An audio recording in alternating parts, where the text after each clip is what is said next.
At hindi naman pinag-uusapan kung ito'y may jurisdiction sa ICC. Walang jurisdiction sa ICC kasi malayo yun. Sa labas ng Pilipinas yun. Pero ang jurisdiction ay doon sa mga opisyales at sa gobyernong lumabag sa saligang batas at nilabag ang karapatan ng dating Pangulong Duterte. Kaya may kapangyarihan at hindi maaaring masabing moot and academic. Sapagkat pag pumayag tayo dyan, hindi lamang nagpapakita ka na tayo'y inutil sa pag-usig sa mga gumagawa ng krimen dito sa ating bansa na hindi nagpa-function ng ating sistema legal, juridikatura at na yung prosecutorial, kung hindi, isinusuko pa natin ang soberentiya ng bansa.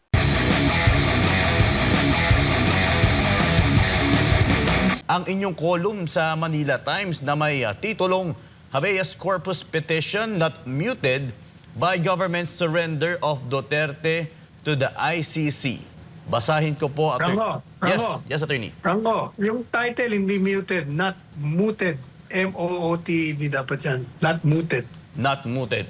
Thank you so much, Attorney. At ito po ang unang tatlong bahagi po ng inyong column at aking pong babasahin.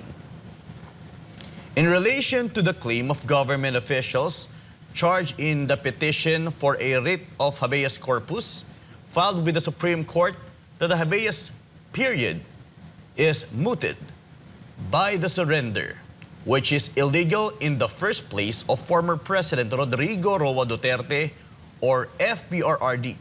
It is the position of petitioner Veronica Kitty Duterte, his younger daughter, through her lawyers, that the illegal acts of the government officials involved cannot mute their obligation to being the body of FPRRD before the Supreme Court and justify their violation of the constitutional rights of the former president by the simple expedient of forcibly plucking out a Filipino citizen and surrendering him to a foreign institution. Allowing this illegal and outrageous mode will create a precedent not only in brazen violation of the Constitution on the rights of an individual, but in abject surrender of the country's sovereignty. While the Supreme Court may have no jurisdiction over the International Criminal Court or ICC, it certainly has jurisdiction over the officials involved by their illegal acts and has the power to compel them and the government to bring back FPRRD to the Philippines. Quoted. Nakamute po kayo, Attorney. Kasi uminto ka na dyan kasi kinukot ko lang dyan yung petition yung pinahil namin. Kaya paliwanag na natin yung sinasabi ko dyan.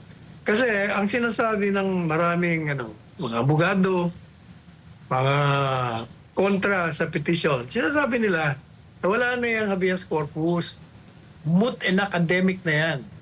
Moot.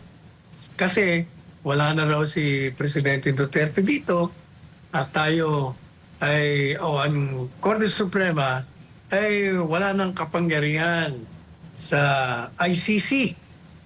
Wala silang jurisdiction. Hindi nila pwedeng orderan ang ICC na ibalik ang Presidente Duterte dito sa bansa.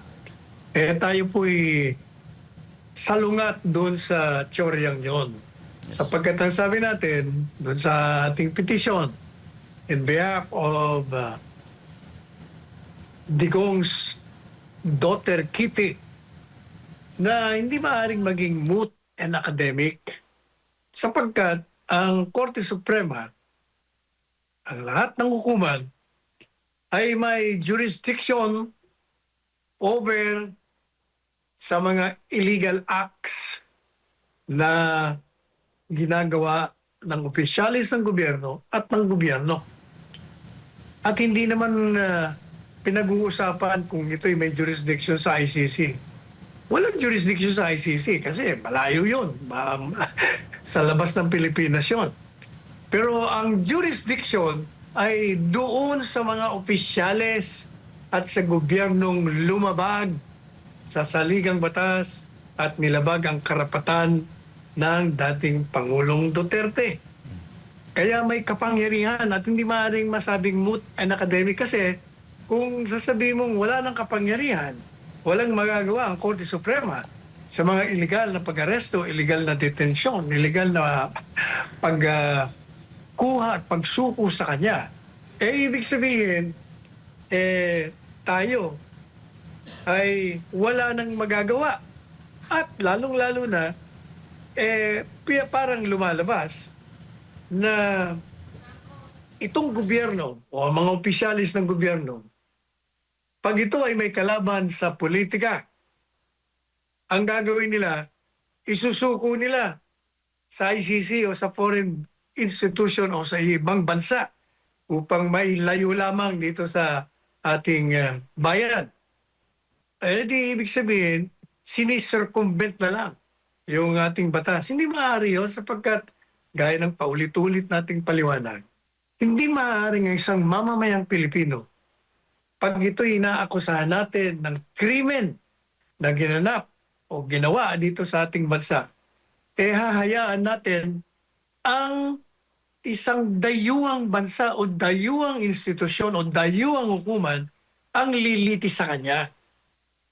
Sapagkat pag pumayag tayo dyan, hindi lamang nagpapakita ka na tayo'y inutil sa pag-usig sa mga gumagawa ng krimen dito sa ating bansa na hindi nagpa-function ng ating sistema legal, juridikatura at na yung prosecutorial, kung hindi, isinusuko pa natin ang soberentiya ng bansa. Bakit ka mo sinusuko ang soberentiya? Tayo'y malayang bansa. Tayo'y may sariling sistema legal. Tayo may mga sangay, may gobyerno tayo, may executive, may judicial, may legislative, iba't ibang sangay ng gobyerno at nagpa-function yan. Bakit naman hindi natin pwede nalitisin ang taong yan dito sa ating bansa? Kaya sabi po natin, hindi maging moot and academican. Ang Korte Suprema at ang lahat ng hukuman ay may jurisdiction, may kapangyarihan na ideklara ang isang gawain ng opisyal o ng gobyerno ay iligal at labag sa karapatang pangtao, labag sa saligang batas. Yan ang maliwanag na itinatakda ng batas sapagkat ang Korte Suprema at ang lahat ng hukuman ang siyang minandato binigyan ng kapangyarihan na magdeklara kung ano ang isang gawaing legal o illegal na ginagawa ng isang opisyal o ng isang gobyerno natin, at kung ito, mga ginagawa ng mga sangay, ay sobrang pang-aabuso or grave abuse of discretion. Sila ho ang may kapangyarihan doon. Kaya hindi totoo na moot and academic. Yan ay sinasabi lang ng mga kontra kay Presidente Duterte. Yung mga abogado na nagsasabi niyan, nababahiran lamang ang kanilang kaalaman sa batas ng kanilang pagkabayas o pagkainis o pagkagalit, pagkabuisit o pagkainggit kay dating Pangulong Duterte. Kaya nababago ang kanilang opinyon. Iyon ang katotohanan dyan. Yes, Attorney, sa akin pong pagpapatuloy, kung akin pong pagpapatuloy ang quote nyo po, under pertinent portions of the manifestation dated March 14, 2025, filed by Kitty Duterte's lawyers, arguing, among others, the urgent necessity of the Supreme Court's intervention to declare illegal the arrest, detention, and forcible surrender or kidnapping of FPRRD to the ICC to compel the government to bring him back to the Philippines. Manifestation petitioner Veronica A. Duterte, for and on behalf of Rodrigo R. Duterte, through undersigned counsel, respectfully states, number one, in a statement from the Supreme Court spokesperson published on March 13, 2025, it was announced that this Honorable Court en banc consolidated the above-captioned petitions for habeas corpus and directed the respondents to show cause why the peremptory writ of habeas corpus should not issue. Number 2, the petitioner respectfully files this manifestation to address statements from the Philippine government and development that occurred after filing of herein petitioner's petition for habeas corpus at 10:25 a.m. on March 12, 2025. The V. Duterte petition. Number 3, to recall, in the V. Duterte petition, the petitioner principally argued that the International Criminal Court, or ICC, had no jurisdiction to issue the warrant of arrest dated March 7, 2025, pursuant to the principle of complementarity embodied in Article 1 and 17 of the Rome Statute. Number 1, this is based on the Philippine government's own admission and assertions, including the following unequivocal statement from the respondent Secretary of Justice Jesus Crispin T. Remulla to the United Nations Human Rights Council on March 2, 2023. I quote, "We have a working justice system that is a cornerstone of our accountability mechanism. Our prosecutors and courts are ready, able, and willing to prosecute anyone if the evidence so warrants. We at the Department of Justice, through our Witness Protection Program, are on the ready to handle and protect victims of and witnesses to violent crimes, including EJKs. Yet, we draw the line as any sovereign state must when an international institution overreaches and departs from the boundaries of its creation. On this context, the Philippine government rejects the ICC's decision to resume investigations over alleged crimes committed during the anti-illegal drug campaign. The Philippines has fully functioning justice system under the complementarity test.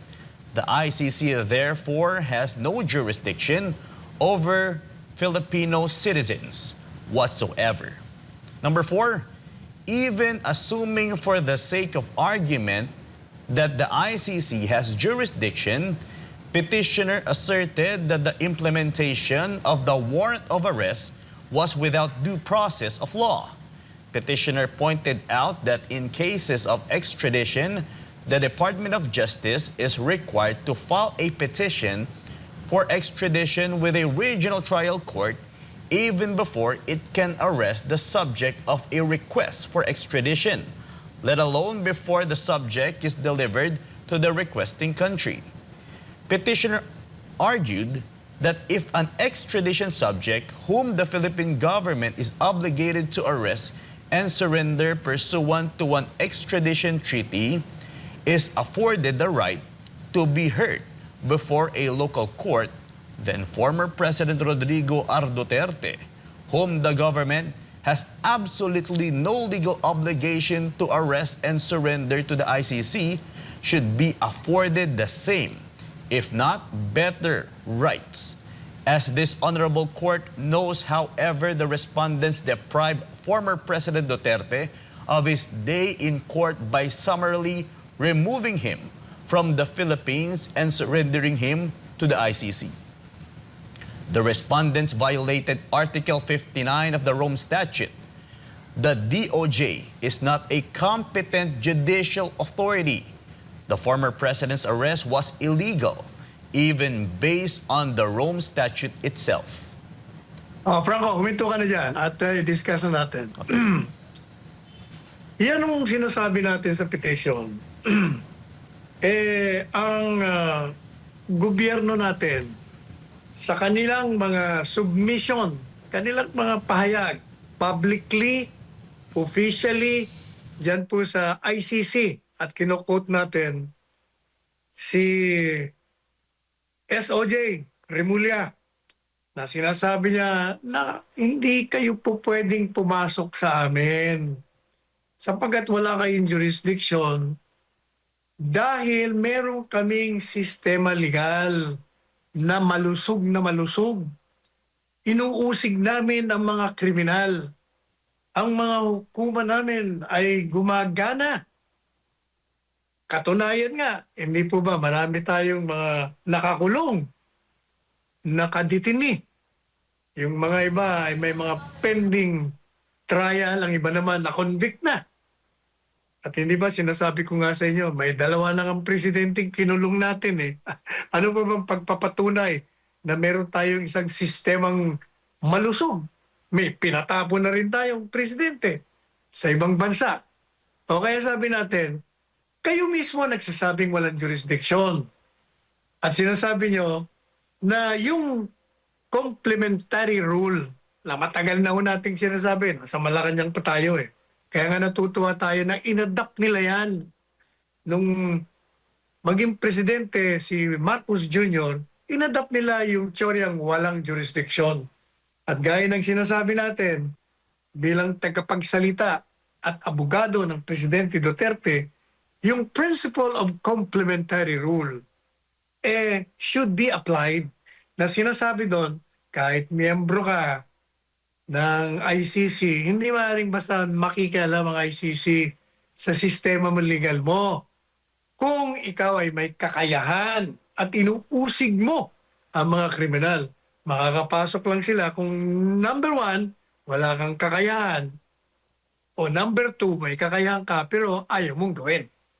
O, kaya yun ang posisyon ng DOJ Yes. na ngayon ay tumatayong abogado ng mga dinimanda ng anak ni Presidente Duterte dyan sa habeas corpus. At sinabi pa ho natin, dahil tama yung kanilang walang jurisdiction, kahit na ipagpalagay, ipagpalagay na natin na may jurisdiction sila, kahit na hindi tayo umayon, ipagpalagay lang. Kung baga, assuming without conceding, assuming without granting granting. Oh. Wala pa rin ng jurisdiction at lumabag pa rin sila sa batas. Bakit kanyo? On 2 points, dalawang bagay. Number one, meron ho tayong extradition treaty, tinatawag.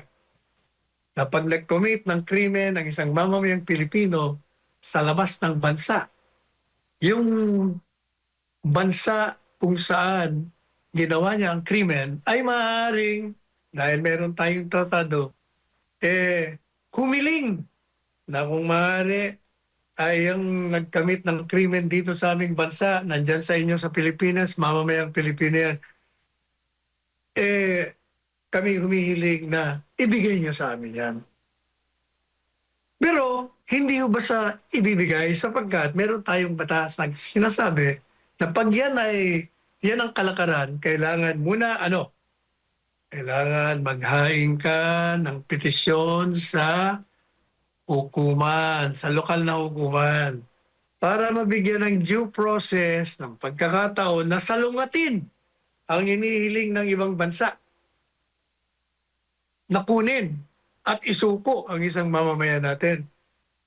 Saka pa lamang pag napatunayan ng hukuman na may katuwiran at may probable cause na kailangan talagang ibigay sa kanila, saka lang natin ibibigay. Number one ho yun, ha? Kahit nasa kanilang batas, yung Rome Statute na tinatawag, na lumika sa ICC, ganun din ho ang sinasabi. Yung Artikulo 59 nila sabi, pag ang isang mandamiento de arresto ay i-issue nitong korting ito ng ICC. At bago ito ipatupad doon sa bansa kung saan naroon ang akusado, kinakailangan muna maghain sa competent judicial authority. Ibig sabihin sa hukumang lokal. Hindi ito pwede. Kasi nga, yung due process na tinatawag kung saan, yun, nakatakda po yun sa ating saligang batas. Yun ang sabi, walang mamamayan na maaaring tanggalan ng kalayaan ng buhay at ari-arian. No person shall be deprived of life, liberty, or property without due process of law. You know yung due process of law. Kailangan bigyan mo ng pagkakataon. Sabihan mo ang akusado, o nakademanda ka rito. Ito'y ginawa mong krimen. Ika'y may karapatan, may pagtanggol ng iyong sarili sa pamamagitan ng iyong sarili o sa pamamagitan ng abogadong gusto mo. Oh, yan o hindi na tupad dito sa ating bansa. Nilabag nila ang extradition treaty natin, nilabag rin nila yung Rome Statute. Oh, kaya sabi natin, yung DOJ, yung tagapagsalita nila, mukhang hindi nag-aaral. Sabi mo ba naman hindi, ang DOJ, kami yun. Kami yung judicial authority. Sila daw yung hukuman. Talaga naman, bali, ano talaga bali. Kaya yun ang sinasabi natin sa ating kolong kung saan ay kinote natin yung petition na inihain namin para sa anak ni Presidente Duterte. Yan. Attorney, sa akin pong pagpapatuloy sa panlima, it turns out that even the Rome Statute itself recognizes such rights of the accused. Article 59 of the Rome Statute, which lays down the procedures for the arrest of an accused pursuant to an ICC warrant of arrest, provides arrest proceedings in the custodial state. Number 1, a state party which has received a request for provisional arrest or for arrest and surrender shall immediately take steps to arrest the person in question in accordance with its laws and provisions of Part 9. Number 2, a person arrested shall be brought promptly before the competent judicial authority in the custodial state, which shall determine in accordance with the law of that state that A, the warrant applies to that person. B, the person has been arrested in accordance with the proper process. And C, the person's rights have been respected. Number 3, the person arrested shall have the right to apply to the competent authority in the custodial state for interim release pending surrender. Number 4, in reaching a decision on any such application, the competent authority in custodial state shall consider whether, given gravity of the alleged crimes, there are urgent and exceptional circumstances to justify interim release, and whether necessary safeguards exist to ensure that the custodial state can fulfill its duty to surrender the person to the court. It shall not be open to the competent authority of the custodial state to consider whether the warrant of arrest was properly issued in accordance with Article 58, Paragraph 1, A and B. Number 5, the pretrial chamber shall be notified of any request for interim release and shall make recommendations to the competent authority in the custodial state. The competent authority in the custodial state shall give full consideration to such recommendations, including any recommendations on measures to prevent the escape of the person before rendering its decision.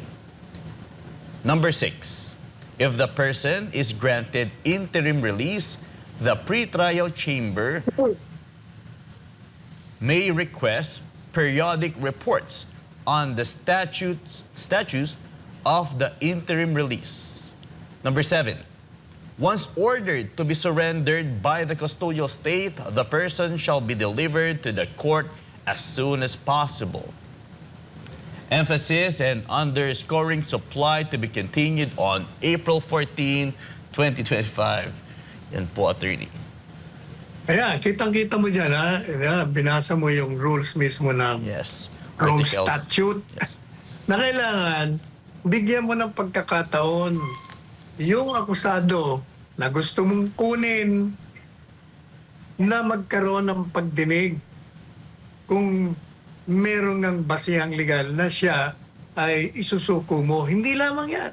Binigyan pa ng Rome Statute din ng pagkakataon na kung gusto ng akusado maghain ng pansamantalang paglaya dahil kung mahina ang ebidensya o kaya man sa anumang bagay na for humanitarian consideration, binibigyan din dyan sa Rome Statute nila. Yes. At sinasabi sa kanilang batas na magbibigay sila ng rekomendasyon doon sa competent judicial authority dito sa ating bansa. Ang kanilang rekomendasyon upang yung akusado kung mabigyan ng pansamantalang paglaya ay hindi makatakas o kaya naman hindi malagay sa panganib ang kanyang buhay. Kaya nakikita ho ninyo sa batas natin, batas nila, talagang nilabag ng gobyerno ng mga opisyalis nito ang itinatakda. Kaya talagang dapat sila managot. Kaya ang Korte Suprema, hindi maaaring sabihin na walang kapangyarihan. Merong kapangyarihan ang Korte Suprema na magdeklara na illegal ang ginawa nila. At may kapangyarihan din na orderan ng mga opisyalis ito itong gobyerno na dalhin ang Presidente Duterte sa kanilang harapan at ipaliwanag kung bakit nila ginawa ang kanilang mga illegal na gawain. Ayan, napakalinaw po, Attorney Sal. Mga kababayan, wala talagang kawala kung sino man gagawa ng excuse sa nangyaring illegal na pag-aresto po sa ating former President Rodrigo Roa Duterte.